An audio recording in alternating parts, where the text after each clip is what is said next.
جمہور ہیں اس کے فیصلوں کو جو غیر جمہوری غیر آئینی فیصلے ہیں ان کو ہائی کورٹس میں لے جانے کے لیے،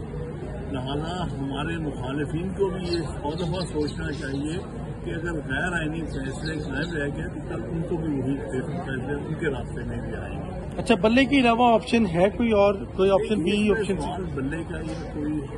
ہمیں ایک جو ہے کوئی ایک آپ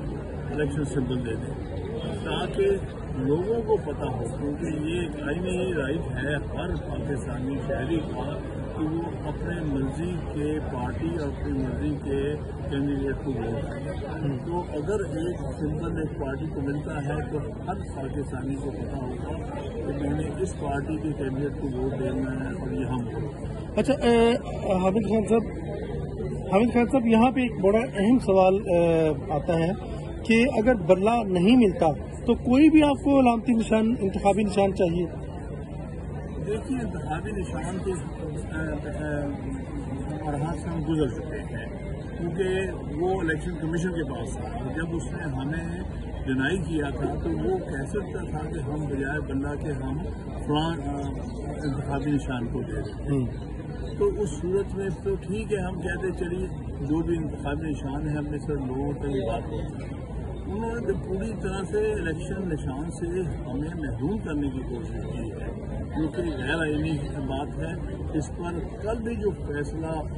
سپریم کورٹ نے سنایا ہے پرسوں میں، اس میں واضح ہے کہ اس کو ایک بنیادی حق کا درجہ دیا ہے اور کہا ہے کہ آرٹیکل 17 کے تحت سیاسی جماعتیں بنانا، سیاست میں حصہ لینا اور ووٹ اپنی مرضی کے پارٹی اور کینڈیڈیٹ کو دینا، یہ ایک بنیادی آئینی جو ہے حق ہے، تو اس سے لیا نہیں جا سکتا۔ تو میں سمجھتا ہوں کہ پرسوں کے فیصلے کے بعد کوئی بھی ایسا اقدام جس میں کسی سیاسی جماعت کو